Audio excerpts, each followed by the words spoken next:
publishing connection to Science Night. Please stand by.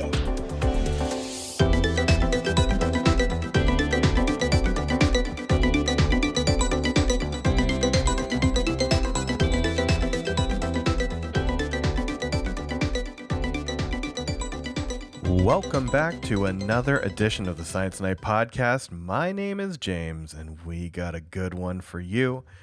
Tonight, Jason is talking to Brian Skerry, a photojournalist that specializes in underwater wildlife, about his new documentary, The Return of the White Shark.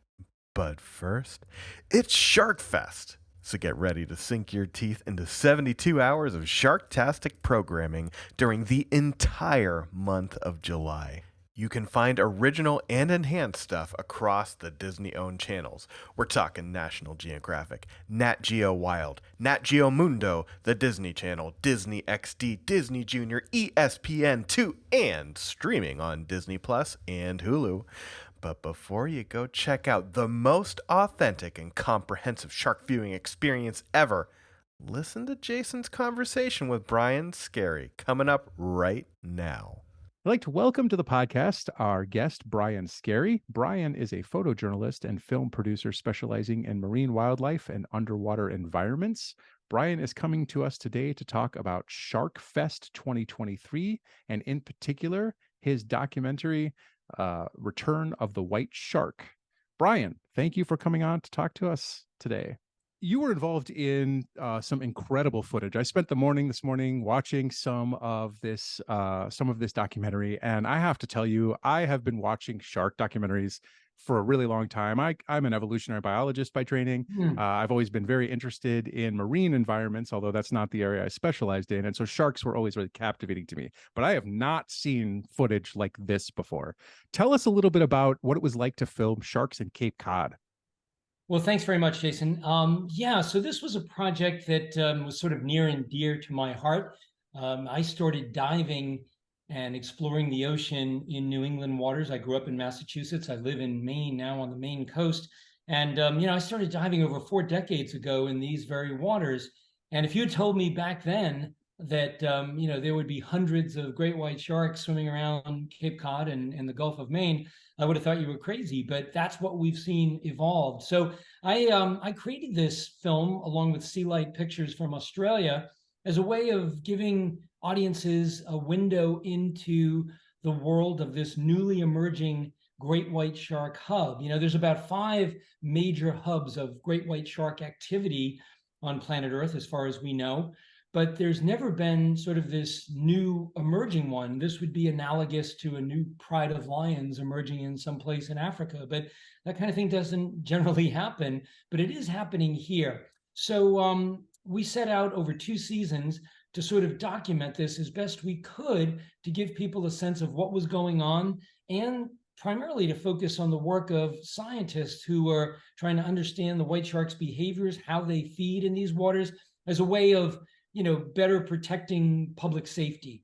So the challenges really, Jason, were that unlike some of these other great white shark hubs in the world, South Australia, Guadalupe Island, Mexico, even South Africa, this is a place on Cape Cod where the white sharks are hunting in very shallow water. Most of the predation occurs in less than 10 feet of water on seals, and the water is very murky. It's there's very strong currents in these waters, and you're not allowed by law, the state of Massachusetts, you can't put a shark cage in there, you can't chum, you can't attract the sharks in any way. So what we were working with, it was brilliant in the sense that it's really a natural laboratory. It's a natural way of studying these animals and their new behaviors. So a lot of the filming, my original concept was to do 2 primary things. One was to use drones, the latest and greatest drone technology, to have cinematic cameras in the sky, working in conjunction with spotter pilots. So we were using a spotter pilot who can find the sharks, and then we can fine tune the filming with the drone. And then also to use something called a GSS, a gyro stabilized system, which is a system that we mount on a boat, and it has a gyro stabilizer that allows us to use up to 1,000 millimeter lens, but make it rock solid, even in a rocky boat, a rocking sea. And those were the two primary tools. We also did use some underwater cameras that we were able to use on remote systems that we built to put underwater, working with the Center for Coastal Studies, a scientist named Brian Skerry, who had a permit. I was on the permit as well with the state of Massachusetts. So a lot of the data that we collected for the film is also being used by science to better understand these animals and their habitats underwater. So it was really those three pieces that we sort of orchestrated to gather the footage that was used in Return of the White Shark. And this footage is just absolutely breathtaking. To paint the scene for our listeners, Cape Cod is this area of really shallow water with sandbars everywhere, and people flock to those beaches. So there's a real important human interface right there, and human interaction with wildlife happening, at the center of life here with all these beach towns that are sprinkled all along Cape Cod. And then when you look at this footage, right, and you're talking about spotter planes, to me, this was a foreign concept because, I did my field work in Costa Rican rainforests with binoculars looking for monkeys. Right. Very different because I didn't have to rely on anything but my own two eyes and my legs to carry me, and a pair of binoculars. But to be able to spot our animals, right? But for you to be able to spot the sharks, this drone footage is amazing. And the spotter planes, the way that they're able to track where these animals are because their gray backs, stand out against the pristine white sands or light sands in the very shallow water. It just was a hugely foreign concept to me because of all the people power involved in just tracking a single animal. But then to know that you aren't allowed to have shark cages, right, in the waters, and to know that you're not chumming the water. So these are natural interactions that are not being staged by any stretch. I could not get over just what incredible footage this was. I mean, we're what looks to be inches from these animals as they're moving, fluidly through murky waters, and trying to attack seals or to feed off of seals. I just could not get over it. But I think that what made this really interesting for me as a biologist was that the way that these sharks are hunting also is very different than they would in any other environments because it's so shallow, right? They are ambush predators. They're going to come from the deep underneath and strike at animals, and they can't do that in these shallow waters. And so the images that you captured basically between the interplay of the seals trying to avoid being in water that was more than a few inches deep so that they could avoid becoming shark bait,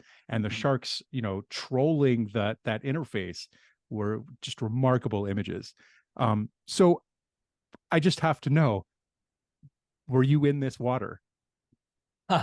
Well, it's a great question. The answer is no. None of us got in the water for this film, which is quite unusual. My last series on Disney was called Secrets of the Whales, and we worked in 24 locations from the equator to the poles over 3 years, and I was in the water in every location there. But in this place, no, it wouldn't have been safe to do it, and nor would it have been productive. You might get a flyby with one of the white sharks, maybe swimming by in very murky water, but we felt reasonably confident that our remote cameras underwater would, over time, capture the underwater scenes that we would be able to use. But you highlighted several key components of this film, Jason, and those are really the foundation upon which we built. The first being the spotter pilots. This is a technique that really wouldn't work in many of the other white shark hubs because the water is too deep. But in Cape Cod, with that shoaly white sand, as you described, those sharks, when they're swimming in close to shore, in close to the seals, they stand out, like a black cat on a snowy field. So the pilots can see them. They can guide us to get closer. And, we watch what's going on. The other thing is what you described about how they're hunting. All the current scientific literature, the textbooks out there about white shark predation say that a white shark needs about 80 feet of water in order to ambush a seal that they, rocket up from below, as we've seen in places like South Africa and so forth. But that is not what's happening in Cape Cod. It's a very different strategy. And some of the latest science that we reveal in Return of the White Shark shows that what they're doing is they're actually using the natural geography, the oceanographic topography, in one place, in particular on the Cape, that they call the nest, or the trench, or the gully, where there's two twin sandbars, and in between is this bit of a gully that they migrate into, and then they swim down deep. They enter near the surface, they drop down, maybe 20 or 30 feet. There's a lot of what's known as mungweed, seaweed and so forth in there. So they're actually camouflaging themselves in that with their natural counter shading, and then waiting for seals to appear overhead, and then they come up and snag them from there. So there is a lot of new science and things that couldn't be done film-wise in other locations. So there was one really interesting sort of new technology in terms of tagging the sharks that was employed during this the filming of this documentary, and I think they were called cat tags. Is that correct? Yeah, that is right. And so these were basically like sticking an iPhone with a video camera running at all times onto the back of a shark, right? So it was tethered on by a harpoon, and it sort of shaped like a mini torpedo. And my understanding is that it was going to be able to measure acceleration, and it was going to be videoing constantly what was going on. What kind of new information were you able to learn from images coming back from that? Right. So, this is the work of two primary researchers, Dr. Greg Skomel of the Massachusetts Division of Marine Fisheries, and Megan Winton, also working with the Atlantic White Shark Conservancy. They both work with the Atlantic White Shark Conservancy on Cape Cod.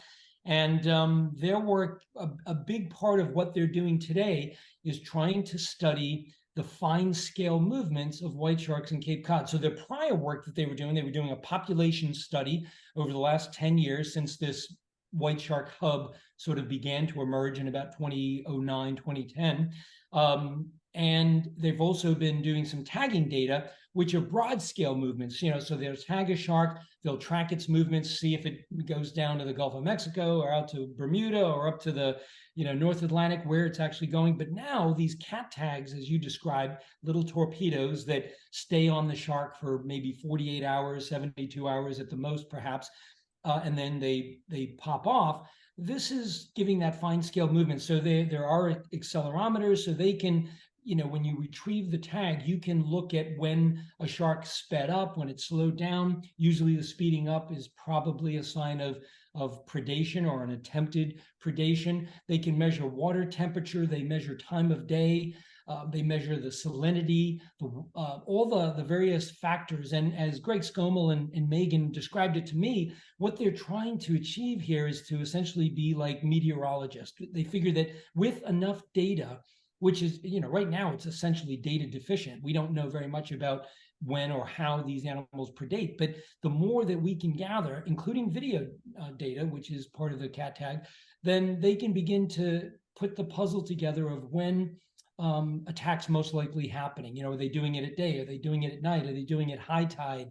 Are they doing it low tide? Where are they doing it geographically? So the more information they believe they have, the better they can inform the public in terms of public safety. And that's really what's driving this particular research right now. Excellent. Thank you so much. That was a much better explanation than I got from the short, brief introduction to it this morning. So I appreciate that. I have one last question for you, and it's really I'm going to ask it because a lot of our listeners are science communication practitioners, and so I know that when I was growing up, and we had a subscription to National Geographic, the iconic images on the cover always made me want to open it up. And I thought, if I could do something that wasn't going to be strictly a biologist, wildlife photography is something that I could absolutely see myself doing. How did you get involved as a science communicator extraordinaire? And sort of what was the drive to do that?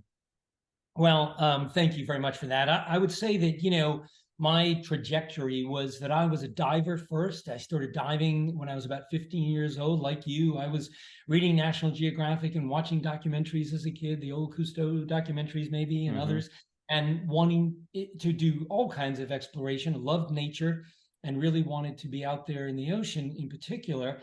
I think I would have been a scientist. That was my dream if it had not been for math. That might have been the case, but math sort of torpedoed me. But fortunately, I was able to pivot a little bit and pick up a camera And my dream was from the very beginning to work for National Geographic. It was a very lofty dream.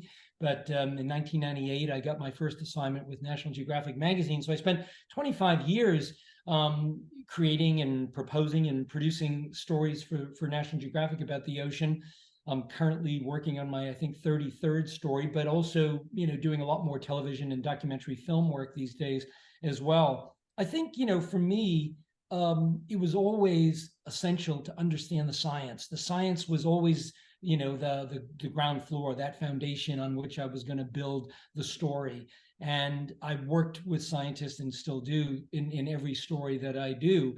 I often describe my work as sort of parachuting into the lives of these researchers who dedicate their lives to revealing these mysteries about nature, and then trying to give it visual context and make sure I get their stories right. So that's really been my goal, and it has to be rooted in science.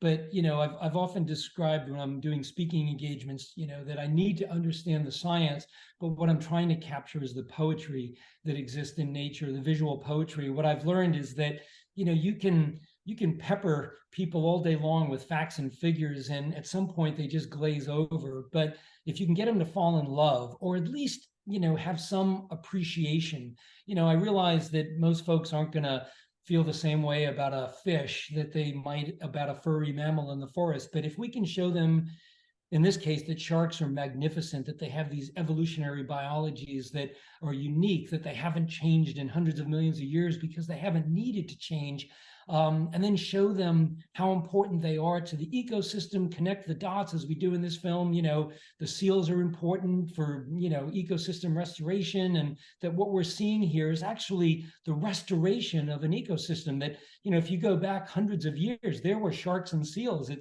It's only in the more recent times that we haven't seen that because they were all killed by humans. So it's a good thing that these are happening, but we need to coexist. So the science and the storytelling have to go hand in hand for me. And, it's a real collaborative effort. I could not have said that better myself. Brian, thank you so much for coming on to Science Night. It was really great to talk to you. Again, our guest has been Brian Skerry, filmmaker and creator of Return of the White Shark, which you can watch through National Geographic's Sharkfest 2023. Again, Sharkfest runs from July 2nd until July 30th across National Geographic, Nat Geo Wild, Nat Geo Mundo, Disney Plus, Hulu, and ESPN2. Thank you, Brian. Fantastic Thanks, to talk with you. My pleasure. Thanks so much. You've made it to the end of another episode, but don't worry, we got more coming your way all summer, so be sure to follow us on social media. I'm on Twitter at James_Reed3. Steffi's on Twitter at SteffiDeem and on Instagram at Starshippin'. And Jason is on Twitter at OregonJM. Follow the show at SciNightPod and visit our home on the web, SciNight.com, for links to all our social media, including our YouTube and TikTok. We got new little videos going up on that stuff, so you want to see our smiling faces? Head over to those channels. And since you stayed here to the end, here's a special call to action. Go to podcastawards.com and nominate us for the People's Choice and Science categories if you think we deserve some accolades. So be sure to go do that. And if you do, maybe take a screenshot and DM it to our Twitter, and we'll find a way to thank you. And don't forget to watch all the Sharktastic fun during Sharkfest. We'll be back soon with a new episode, but until then, have a great night.